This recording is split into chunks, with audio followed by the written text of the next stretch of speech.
Vérissure, le numéro 1 des alarmes en France. Rendez-vous sur vérissure.fr pour votre demande de devis gratuit. Vérissure présente. Sud Radio, le numérique pour tous, Vanessa Pérez. Bonjour et bienvenue dans ce nouveau numéro du numérique pour tous. Je suis ravie de vous retrouver. Et aujourd'hui, on va parler de l'hypothèse d'un blackout numérique. Oui, imaginez une coupure de tous nos réseaux, qu'ils soient numériques ou même électriques, à cause d'une cyberguerre ou bien de menaces liées à la crise climatique et environnementale que nous connaissons. Quels réseaux seraient impactés? Que se passerait-il si les systèmes cessaient de fonctionner pendant plusieurs jours? Et jusqu'où sommes-nous préparés? C'est ce que nous vous ferons découvrir avec nos invités. Le numérique pour tous spécial blackout numérique, c'est parti et c'est tout de suite sur Sud Radio. Sud Radio, le numérique pour tous, Vanessa Pérez. Aujourd'hui, dans le numérique pour tous, on va vous faire découvrir pourquoi nous pouvons plus que jamais être victimes d'un blackout numérique ou électrique. Et pour en parler, j'ai le plaisir d'accueillir Alain Boer. Alain, bonjour. Bonjour. Votre CV est très long, donc je vais me concentrer sur l'essentiel. Vous êtes professeur de criminologie appliquée au Conservatoire national des arts et métiers. Vous êtes d'ailleurs le premier professeur dans cette discipline au niveau national. Vous enseignez également à New York et Shanghai et vous êtes l'auteur d'une quarantaine d'ouvrages sur la criminalité et notamment criminologie pour les nuls. Donc commençons par une définition, c'est bien de clarifier les choses. Qu'appelle-t-on un blackout, Alain ? Quand tout est coupé, c'est assez facile. Blackout, c'est quand tout est noir, au sens de la coupure de l'électricité. Au début, on faisait ça parce qu'on coupait la lumière. C'est quand les centrales électriques tombaient en panne. Les principaux blackouts ont été évidemment aux États-Unis dans un premier temps. Ils ont été très marqués. Et puis évidemment, en France, après la tempête, la grande tempête de l'an 2000, 1999-2000, on a découvert qu'on pouvait avoir des coupures longues d'électricité. Donc on a déterminé le terme blackout en fonction de la suppression de la lumière, de l'éclairage, et ça s'est ensuite répandu à l'ensemble des réseaux. Donc aujourd'hui dans nos sociétés, on peut avoir soit un blackout numérique, donc ça concerne le flux de data, mais aussi dans le domaine, comme vous venez de le dire, électrique, et même au niveau de l'ingénierie sociale. Expliquez-nous ce qu'est l'ingénierie sociale. Alors l'ingénierie sociale, elle crée le blackout, elle ne peut pas générer elle ne peut pas être coupée elle-même. L'ingénierie sociale est un phénomène humain qui fonctionne avec le cerveau et qui arrive à manipuler des gens, soit pour obtenir l'accès à leur code et à leurs conditions d'activité, notamment dans les réseaux. Mais le blackout est un phénomène purement de transmission des données, effectivement. Donc on peut avoir des dénis de service, mais ça n'empêche pas l'électricité de fonctionner ou les réseaux de continuer à fonctionner. Simplement, vous n'avez plus accès à. Par contre, vous pouvez avoir aussi, par la suppression des éléments électriques, des câbles sous-marins, des transmissions satellites ou la coupure de la climatisation dans les grosses fermes à Internet qui consomment énormément d'électricité et surtout qui produisent énormément de chaleur, un phénomène qui amènerait à la suppression d'une partie de l'activité Internet et puis un effet domino qui amènerait mécaniquement à l'essentiel de l'activité à s'effondrer morceau par morceau, ce qui était le cas d'ailleurs dans les réseaux électriques avant la mise en œuvre de coupe-circuits qui permettent de préserver des éléments isolés quand tout le reste s'effondre. Donc concrètement, sur notre quotidien, s'il y avait un blackout par effet domino, comme vous le dites, quels seraient tous les éléments qui sont impactés? Tous, donc rien. Donc l'eau, la santé, la monnaie... Mécaniquement, tout ce qui fonctionne avec de l'électricité ou des impulsions électroniques ou informatiques ou des envois de données, le GPS pour circuler, les courriels qui ont besoin d'énergie. Voilà, l'énergie est l'élément majeur qui permet le bon fonctionnement de l'ensemble. Une fois que l'énergie est coupée, il n'y a plus rien. Tout le reste peut fonctionner en mode dégradé. On peut avoir moins d'accès à Internet, mais toujours le téléphone. On peut avoir plus de téléphone, mais toujours des courriels.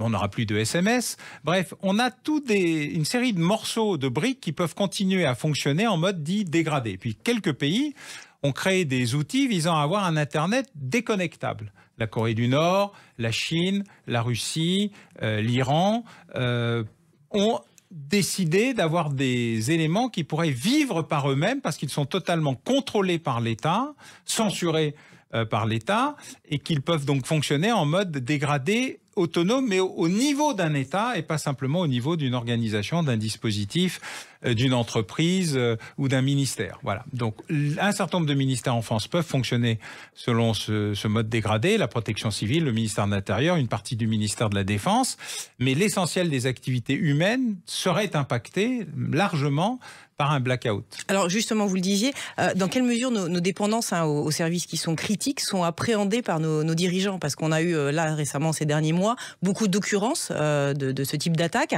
Comment le gouvernement français et peut-être certaines instances européennes appréhendent la gestion de ce type de menaces? Quand vous regardez l'organisation centrale de l'Internet, elle fait partie de la période dite de globalisation heureuse, où on n'a plus d'ennemis, d'amis, d'alliés ou d'adversaires, on n'a plus que des clients et des fournisseurs et tout le monde s'aime. Donc nous avons construit Internet comme nous avons construit nos frontières, notre industrie, notre médecine, et on l'a vu pendant le Covid d'un côté ou les effets actuels de la guerre en Ukraine. Nous sommes extraordinairement dépendants de l'étranger pour beaucoup de choses et nous n'avons pas créé un Internet autonome capable de fonctionner globalement en mode dégradé. Un certain nombre d'institutions de l'État disposent d'éléments en mode dégradé. Et encore, d'ailleurs, on pourrait discuter de leur fiabilité, puisque par exemple le réseau cuivre, qui était un réseau téléphonique commuté, est en train d'être démantelé, alors qu'il était un élément qui aurait pu résister à une crise majeure dans l'espace cyber, puisqu'il n'est pas connecté à l'espace cyber. Hein, bon, voilà. Mais on est parti dans cette espèce d'optimisme naturel qui est un peu inquiétant. Donc nous n'avons pas d'outils autonomes. Il y a 13 grandes portes pour faire fonctionner Internet. Hein. Il y a des grands accès. Il n'y en a pas de français. Il y en a la moitié sont américains. Il y en a qui traînent dans d'autres pays, y compris européens. Mais la France n'a pas construit une autonomie de son réseau Internet lui permettant de fonctionner pour l'ensemble de la nation en mode dégradé. Mais un certain nombre d'équipements extraordinairement sensibles pourraient continuer à fonctionner malgré tout. Donc nous sommes vulnérables, mais est-ce que nous sommes également une société apprenante? Est-ce que les micro-incidents qui se produisent, même au niveau international, font que nous remettons en question les politiques de défense et nous apportons des solutions très concrètes? Alors nous sommes extrêmement réactifs, assez peu proactifs, mais c'est valable pour tout. C'est pas pire pour Internet que pour le reste.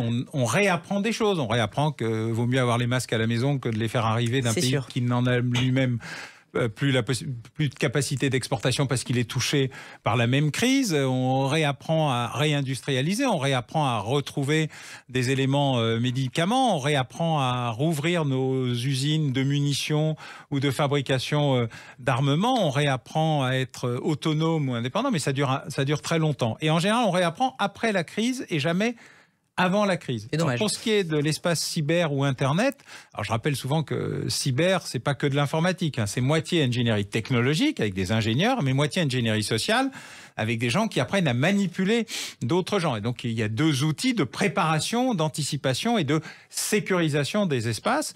En la matière, nous ne sommes pas les premiers de la classe. Bon, alors on en vient au conflit entre la Russie et l'Ukraine. Alain, l'Ukraine a vu ses infrastructures énergétiques touchées avec des bombardements récemment sur la ville de Kherson. Donc il y a plus de 6 millions de foyers ukrainiens qui seraient actuellement affectés. Enfin, c'est ce que l'on nous dit par des coupures d'électricité. Pour vous, c'est qu'un début, ces méthodes d'intimidation avec l'approche de l'hiver, ou alors c'est une approche classique en fait? Bon, d'abord, la guerre, c'est la guerre. Hein. Il n'y a jamais eu de guerre propre. Celle-là est particulièrement sale, mais il n'y a jamais eu de guerre propre. Deuxièmement, les infrastructures énergétiques font partie des cibles, entre guillemets, naturelles. Alors, dans ce cas précis, elles sont un peu compliquées parce qu'elles ne sont ciblées que parce qu'elles permettent aux civils de continuer à vivre et pas parce qu'elles sont un élément majeur de la production industrielle ou de la production militaire. Il y a un dévoiement par la Russie de ce qui restait de règles de la guerre qu'elle foule aux pieds de manière assez régulière et grosso modo tous les jours, mais ça a commencé en Syrie et grosso modo le même général qui a appris à détruire avec détermination la Syrie essaye de faire la même chose de manière plus modérée, mais très ciblée en tout cas en Ukraine. Effectivement, la capacité de réparation est beaucoup plus impressionnante que la capacité de destruction. C'est-à-dire que malgré tout, les réseaux sont remis en fonctionnement de manière plus ou moins rapide par les Ukrainiens et leurs alliés. Et c'est très très impressionnant de voir à quel point la fragilité des réseaux est compensée par la détermination des Ukrainiens à les réparer. Mais derrière l'électricité, il y a aussi le chauffage, l'eau, bref, tout ce qui fonctionne grâce à l'énergie. Et une partie des réseaux cyber et Internet continuent à fonctionner, notamment grâce aux dispositifs Starlink qui ont été mis en place grâce à M. Musk, pour une fois on peut en parler de lui en bien, en Ukraine. Donc on voit bien à quel point la situation n'est pas la même chose qu'une blitzkrieg, une destruction totale, volontaire et déterminée de tout le pays. Parce que les Russes espèrent toujours le récupérer un jour. C'est dans leur projection mentale, ça appartient à leur histoire personnelle, à leur réalité alternative, mais c'est comme ça. Non, la réalité pour l'instant, c'est qu'effectivement, il va y avoir de nouveaux bombardements. La Russie vient d'envoyer un nouveau bâtiment lance-missiles pour montrer sa détermination à faire durer cette guerre, car ce que la Russie veut, c'est surtout un cessez-le-feu pour arrêter de reculer et de perdre des territoires acquis, soit depuis 2022, mais depuis 2014. Je rappelle que cette guerre, elle a 8 ans, elle n'a pas 8 mois. Et donc, il y a là un enjeu pour les Russes. Donc, ils ont besoin d'organiser une retraite en plus ou moins bon ordre pour arriver à un cessez-le-feu et se reconstruire, se reconstituer et éventuellement tenter une nouvelle fois de récupérer ce qu'ils n'ont pas réussi à obtenir cette fois-ci. En contrepartie, l'Ukraine montre une vraie détermination, une capacité à la résistance et à la résilience qui est tout à fait remarquable. Et de ce point de vue-là, son organisation très décentralisée, sa capacité à fonctionner en essaim, c'est la modernité à la fois de sa défense opérationnelle du territoire citoyenne et de ses unités de combat, la modernité de ses équipements et surtout de son mode d'organisation en termes stratégiques ont largement détruit presque 100 000 soldats russes blessés ou tués, des équipements en forte quantité. Et on voit bien d'ailleurs que la puissance des missiles envoyés baisse en quantité et en qualité au fur et à mesure de l'épuisement des stocks. Et puis il y a la question des drones, qui est un bouleversement de la guerre, qui devraient tous nous interpeller, drones sous-marins, drones terrestres, drones aériens, qui montrent à quel point la guerre est en train de changer d'un point de vue tactique, pas d'un point de vue stratégique, mais que c'est surtout le mode d'organisation des Ukrainiens, la résistance des Ukrainiens, la flexibilité, la rapidité de mouvement des Ukrainiens qui est en train de tout changer et sur lequel il va falloir beaucoup apprendre, alors que nous sommes restés sur un modèle des années 60-70 de garde-chars en Centre-Europe avec des bombardiers lourds. Tout ça est en train de changer sous nos yeux et il va falloir apprendre. Et de ce point de vue-là, tout ce qui est la cyberguerre, la cyber sur le champ de bataille, la transmission des données, le drone de reconnaissance comme le drone kamikaze et surtout la capacité à donner beaucoup d'ordres de manière extrêmement rapide avec des mouvements, tout ce qui a été appris par les réseaux sociaux, ce qu'on apprend dans la manifestation est aujourd'hui un élément de gestion de la guerre au sens stratégique, sont des bouleversements majeurs de ce que la guerre entre l'Ukraine et la Russie, ou la Russie et l'Ukraine plutôt, sont en train de nous apprendre. Alors, j'ai envie de vous demander en une poignée de secondes, on a des plateformes comme Facebook, TikTok ou Twitter qui clamaient jusqu'ici ne pas être biaisées. Est-ce que l'invasion de l'Ukraine par la Russie a démontré qu'elle pouvait finalement prendre parti pour un camp plutôt qu'un autre, c'est-à-dire qu'on n'a plus de neutralité de ces plateformes dans le pilotage de la guerre? D'abord, elles sont biaisées par nature, elles n'ont jamais été neutres. Ce sont des outils qui font de l'argent grâce à des données récupérées gratuitement et revendues très cher, y compris parfois à leurs propres propriétaires. Une absence de morale ou d'éthique dans la gestion de leurs affaires. Ils le démontrent y compris dans leurs propres outils internes de contrôle qui découvrent eux-mêmes que, soit ils ne maîtrisent plus du tout l'algorithme, soit ils s'en servent et ils mentent assez régulièrement. En tout cas, ils sont obligés de le reconnaître régulièrement. Donc, il n'y a aucune découverte particulière. Le vrai sujet, c'est qui paye commande. Et de ce point de vue-là, qui est soumis à l'argent et à la manipulation se fait manipuler, même quand il croit être un grand manipulateur. Pour conclure, Alain, rapidement, est-ce qu'on peut en subir les conséquences en France ? Bien sûr, la France n'est pas épargnée. Elle est intégrée dans ce dispositif de la globalisation heureuse où nous espérions que des bisounours joyeux se ferait la bise régulièrement et elle est en train de redécouvrir qu'elle a des intérêts, des enjeux, des besoins et surtout celle de protéger sa population, ses industries, ses équipements et que nous ne sommes pas entourés que d'amis bienveillants. Merci beaucoup Alain de nous avoir permis de mieux comprendre les enjeux d'une nouvelle génération de menaces et les moyens de les appréhender. Restez avec nous dans quelques instants, on vous fera découvrir pourquoi le blackout numérique peut également être la conséquence des enjeux climatiques et environnementaux que nous connaissons actuellement. Le numérique pour tous spécial blackout numérique, ça continue dans quelques instants et c'est sur Sud Radio.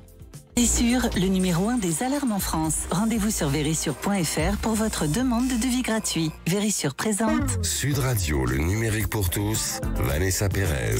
Et aujourd'hui, un numérique pour tous spécial blackout numérique. Et avec nous pour partager les enjeux de ce nouveau type de menace, j'ai le plaisir d'accueillir Denis Malingro, expert du numérique en direct de Bruxelles. Denis, bonjour et merci d'être parmi nous. Denis, nos vies quotidiennes nous exposent en permanence à des dépendances. Alors Internet, l'adresse, certes, mais aussi les mobilités, les systèmes financiers. Est-ce que vous pouvez nous dire, avant de commencer, comment se répartit un petit peu notre journée connectée pour voir à quel point nous sommes dépendants? Bonjour Vanessa. Grosso modo, sans surprise, on passe aujourd'hui en France beaucoup de temps derrière les écrans. Une dominante claire sur l'Internet, à peu près 5h30 pour la population adulte. Bien sûr, les plus jeunes y passent naturellement plus de temps. Et puis, toujours un temps de télé important, à peu près 3h30 par jour. Donc, grosso modo, une journée aujourd'hui d'un Français, c'est en moyenne quelques 8 à 9 heures, hein, en fonction du chevauchement de temps, derrière des écrans. C'est donc évidemment important, hein, même s'il faut quand même le rappeler. En France, aujourd'hui, on a une population connectée qui reste quand même que, je dirais, de 93%. C'est-à-dire qu'on a encore des Français sur le côté. En même temps, il y a d'autres dépendances numériques, tous nos systèmes financiers, je pense même aux trottinettes dans les grandes villes, etc. Tout ça est connecté, en fait. Donc c'est du temps qui se rajoute au temps de connexion derrière les écrans. Tout à fait. À la base, elle a très bien résumé. Fondamentalement, c'est à peu près tout ce qui fait notre quotidien, hein, que ce soit dans le domaine privé ou public. On peut parler du logement, eau, chauffage, on peut parler des services publics, des entreprises, de la mobilité, les transports en commun, les voitures, hein, qui aujourd'hui deviennent des ordinateurs sur roues, hein, appelons-les ainsi. Donc c'est vrai que fondamentalement, par la mise en données du monde, notre empreinte numérique se complexifie. Fondamentalement, tout se connecte, hein, la fameuse promesse de l'Internet des objets, et donc de facto, ça entraîne des enjeux importants. Alors Denis, j'ai envie de vous demander, vous avez des exemples à nous partager pour illustrer quelque part les situations qui dans l'histoire ont révélé certaines de nos dépendances au numérique et qui ont bouleversé nos vies? Il y a probablement là plusieurs facteurs qu'on peut considérer, hein, Vanessa. La première réaction, ce serait évidemment la dimension de l'attaque. Alabor a évoqué l'Ukraine, on pourrait rappeler la fameuse attaque de 2017 avec NotPetya, hein. Kiev en particulier avait été très fortement touché, hein, hôpitaux, banques, retrait aux distributeurs, agences fédérales. Ministre d'ailleurs ukrainien de l'époque de l'infrastructure avait eu cette phrase le gouvernement est mort entre guillemets, tant déjà il y a 5 ans les interdépendances étaient fortes, ou même le Costa Rica, hein, qui cette année a subi une cyberattaque massive. Mais au-delà de cette question de la cyberattaque, on peut naturellement avoir d'autres facteurs. Prenons la question du problème technique. Vous vous souvenez peut-être, Vanessa, l'an dernier, hein, le Facebook devenu Meta a eu une panne pendant 6 heures en raison de problèmes de configuration de serveur qui avait mis à plat tous les services de Facebook. Donc rappelons-les, hein, Facebook, Messenger, Instagram et bien sûr WhatsApp. Alors non seulement c'était une panne à l'échelle mondiale, vous me direz là c'est potentiellement pas si problématique que ça, mais ce que cet événement, pour garder cet exemple technique a révélé, c'est par exemple la dépendance au niveau des bâtiments. Il faut savoir que les employés de Facebook devenu Meta, ont une carte qui leur permet donc d'accéder aux bâtiments basés ou liés à leur compte Facebook, ben, ils ne savaient plus accéder aux bâtiments, vous voyez. Ou côté utilisateur, hein, beaucoup d'entre nous utilisent le fameux bouton Facebook Connect, vous voyez, pour relier nos services. Fameux dilemme entre commodité et vie privée. Ben, typiquement là, quelqu'un qui par exemple avait utilisé le bouton Facebook Connect pour Spotify, prenons cet exemple, ben, se voyait privé de ce service.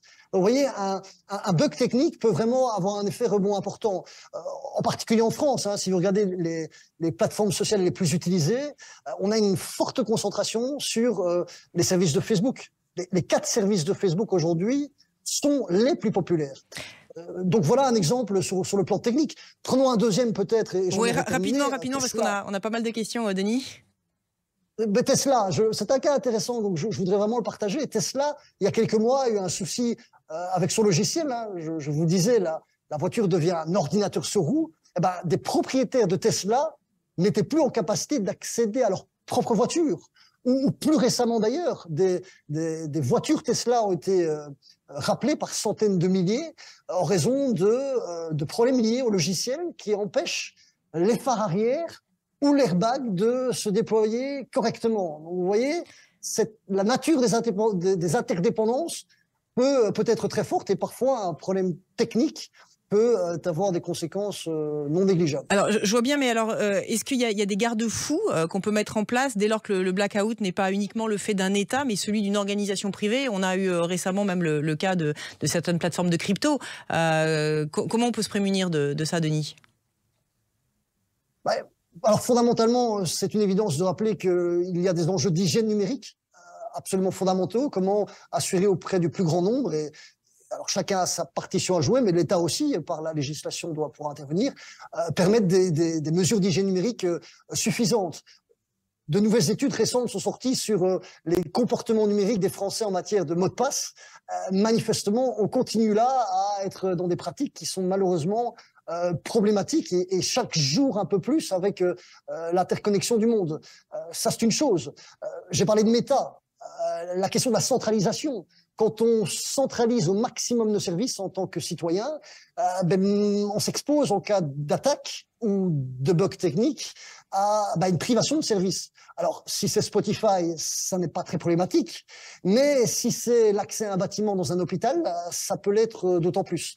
Donc, il y a là toute une série de réflexions que nous devons mener individuellement et collectivement, et qui ne sont pas toujours évidentes à poursuivre. Et vous pensez qu'on est en capacité d'anticiper ce type de menaces pour se prémunir efficacement et d'avoir une vision globale de l'infinie possibilité des menaces qui peuvent exister pour verrouiller, on va dire, toutes les portes d'entrée? C'est un véritable enjeu. Je me rappelle d'une déclaration de l'historien israélien Harari, qui avait, je pense, déclaré au New York Times que nous ne sommes plus en capacité à donner sens à la réalité. Ce qu'il voulait dire par là, c'est ce qu'a théorisé l'ancien patron du laboratoire de recherche de Google, Google X, donc Astro Taylor de son nom. Il a théorisé à l'époque l'idée que nous avons la courbe du progrès scientifique et technologique est telle une crosse de hockey. Et si vous voulez, notre capacité en tant que société à nous adapter aux conséquences qui découlent de l'innovation technologique est désormais dépassée depuis une quarantaine d'années par ce facteur de vitesse. Et donc nous avons aujourd'hui un enjeu compliqué. Alors Astro Taylor, lui, insiste sur la dimension de l'apprentissage permanent au cours de la vie, de s'extraire de la simple logique binaire de diplômé non diplômé. Mais aujourd'hui, on a vraiment un enjeu sur cette question de progrès scientifique et technologique versus capacité à s'adapter aux conséquences sociales qui en découlent. Donc ce que vous voulez dire, c'est qu'on a du mal à synchroniser quelque part la vitesse des innovations et notre capacité à changer. On a créé des armes qui nous dépassent, c'est ce que vous êtes en train de dire? Tout à fait, Vanessa. Allez, un exemple. Rappelez-vous, quand Donald Trump, le président des États-Unis de l'époque, s'était vu hacker son compte Twitter. Alors vous pourriez me dire que c'est une anecdote, mais rappelez-vous, Donald Trump et Twitter, c'était en quelque sorte son canal de désintermédiation médiatique, donc son canal privilégié pour communiquer. Un hacker néerlandais, si je me souviens bien, avait réussi à accéder au compte du président. Deux simples leçons qui personnellement m'avaient stupéfié. Un, le mot de passe du compte était tout à fait simpliste, donc très facile à hacker. Et deux, ce compte Twitter qui a capacité à faire chuter le cours en bourse d'une entreprise n'était pas protégé par une mesure d'hygiène numérique élémentaire qui est la vérification à 2 étapes. Vous voyez, ce simple exemple, et il en existe de nombreux autres, montre que même au niveau le plus élevé de l'État aujourd'hui, nous avons des enjeux de maturité numérique, de capacité à rester, je dirais, à jour, qui ne sont pas évidents à gérer pour chacun d'entre nous. Denis, pour conclure, et en une poignée de secondes, sans vivre dans une grotte, est-ce qu'on est encore capable de vivre hors connexion en 2022 ? La question physique, voire peut-être même métaphysique, je dirais que plus fondamentalement, notre capacité à vivre hors connexion implique notre capacité à bien vivre en connexion. Je pense que l'un des grands enjeux aujourd'hui, c'est d'arriver à trouver cet équilibre, cette société numérique en équilibre, où nous pouvons gérer ce temps en ligne et hors ligne. J'en parlais juste avant cette intervention. Aujourd'hui, on évoque beaucoup cette idée d'une forme de nouvelle fracture sociale entre ceux capables de gérer ce temps de connexion et ceux qui sont pris un peu dans ce tourbillon, cette supernova informationnelle et qui peut-être la subissent davantage qu'ils en bénéficient. Donc fondamentalement, et j'en aurais terminé là, je pense qu'une capacité à vivre hors connexion implique surtout et avant tout une capacité à bien vivre en connexion. Merci beaucoup Denis et merci Alain Boer de nous avoir éclairé sur un monde entre science-fiction et réalité. Le numérique pour tous, c'est fini pour aujourd'hui. On se retrouve toute la semaine en podcast et sur les réseaux sociaux. Je vous souhaite une excellente fin de week-end et je vous dis à la semaine prochaine. Avec Vérissure, le numéro 1 des alarmes en France. Rendez-vous sur vérissure.fr pour votre demande de devis gratuit.